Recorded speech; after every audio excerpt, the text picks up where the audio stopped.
Good morning friends. આજે આપણે જોઈશું એક્સરસાઇઝ 2.1નો ક્વેશ્ચન નંબર 11 અને 12. તો જો આપણે જે આગળ કર્યા ને એના જેવો જ છે સેમ આ બંને એક્ઝામ્પલ, બટ અહીં શું કર્યું છે, આનો આન્સર પછી અહીં પ્લસ કર્યું છે, પછી આનો આન્સર પછી અહીં પ્લસ કર્યું છે અને પછી આનો આન્સર, એવી રીતે છે. અને ત્રણેયનો સરવાળો કરવાનો છે. કોઈ વાંધો નહીં, કરી લઈશું. સૌથી પહેલાં તો હું આખું લખવું પડશે ને, એ લખી દઉં છું બેઠું આખું જ. તો જુઓ, હવે એક એક કરીને આગળ એની વેલ્યુઝ શોધીએ. આ લખ્યું છે અને પછી મેં અહીં ઇક્વલ ટુ કર્યું છે. હવે જુઓ, tan ઇન્વર્સ 1, tan ઇન્વર્સ. હવે જુઓ આ શું છે, 1 છે. આપણે અહીં માઇનસ નિશાની નથી તો સૂત્ર વાપરવાની કોઈ જરૂર જ નથી, આવું જ રહેવા દેવાનું. અહીં જો cos ઇન્વર્સ -1/2 છે, અહીં આગળ આપણે સૂત્ર વાપરવું પડશે. આપણે સૂત્ર cos માટેનું, જો cos ઇન્વર્સ -x હોય તો શું થઈ જાય, માઇનસ નિશાની બહાર તો આવે છે -cos ઇન્વર્સ x, બટ આગળ પાઈ આવી જાય છે. તો હું આવી રીતે લખીશ કે પાઈ અને પછી આ માઇનસ લખી દઈશ, -cos ઇન્વર્સ 1/2.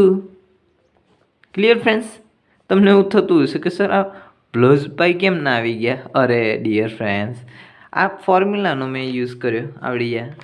અહીં આગળ જે માઇનસ નિશાની બહાર નીકળતી હતી એ તો મેં કાઢી લીધી. જો અહીં આગળ માઇનસ બહાર નીકળતી હતી એ કાઢી લીધી અને આગળ પાઈ લખી દીધા આવી રીતે ફોર્મ્યુલા પ્રમાણે, પાઈ. બસ.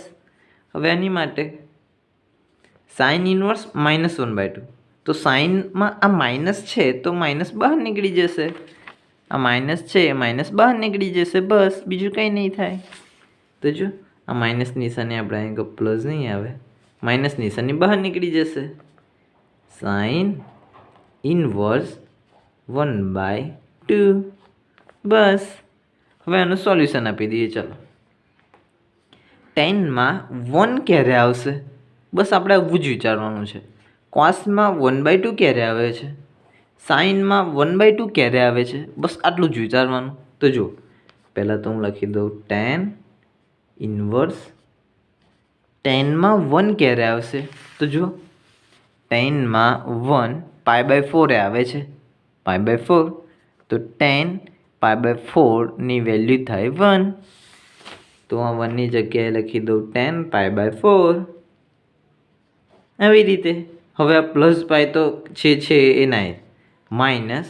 આની માટે વિચારીએ, કોસમાં 1/2 ક્યારે આવે છે, કોસમાં 1/2 આપણે જસ્ટ યાદ હોય તો ડાયરેક્ટ લખી દેવાનું. જો હું આને ડાયરેક્ટ લખવાની કોશિશ કરું, કોસ ઇન્વર્સ. હવે ચલો આને ડાયરેક્ટ લખું. કોસમાં 1/2 ક્યારે આવે છે, તો cos π/6, cos π/6 એ 1/2 થાય છે. જો cos π/3 એ થાય છે. ઓકે ફ્રેન્ડ્સ, ખબર પડી મેં શું કર્યું? અહીંયા આગળ તમને એવું લાગતું હોય કે હા આની વેલ્યુ cos π/6 થાય છે અને તમે આગળ કરીને જતા રહો, બટ અમુક વાર આ ખોટું થઈ જાય છે. કેમ? કારણ કે રેડિયન માપ છે એટલા માટે. તો તમારે કમ્પલસરી આવું એક્ઝામમાં ચાર્ટ બનાવી દેવાનો અને આમાંથી સોલ્વ કરી દેવાનો. જસ્ટ 5 જ મિનિટ વાર લાગે ફ્રેન્ડ્સ આને બનાવતા. ખબર છે ને ફ્રેન્ડ્સ, મેં એની કેવી રીતે બનાવો એની પર્ટિક્યુલર વિડીયો પણ બનાવી છે, તમે લિંક ડિસ્ક્રિપ્શનમાં મળી જશે. તો જુઓ, cos 1/2 ક્યારે થાય, π/3 તો અહીં આવશે π/3, રાઈટ. એટલે આપણે ઉતાવળ નહીં કરવાની, શાંતિથી જ ગણવાનો એક્ઝામ્પલ.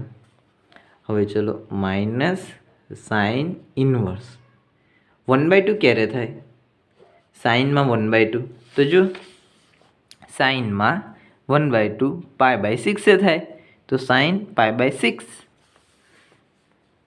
સાઇન π/6 અને એની વેલ્યુ થાય 1/2. બસ ફ્રેન્ડ્સ, આપણે બધું જ પતી ગયું છે. હવે ખાલી જુઓ, tan ઇન્વર્સ tan કેન્સલ એટલે π/4 આવી ગયા, પ્લસ પાઈ અહીં આગળ છે. પછી આ cos ઇન્વર્સ અને cos કેન્સલ એટલે π/3 આવી ગયા આવી રીતે. પછી આ સાઇન ઇન્વર્સ સાઇન કેન્સલ એટલે π/6 આવી ગયા, π/6. Clear friends?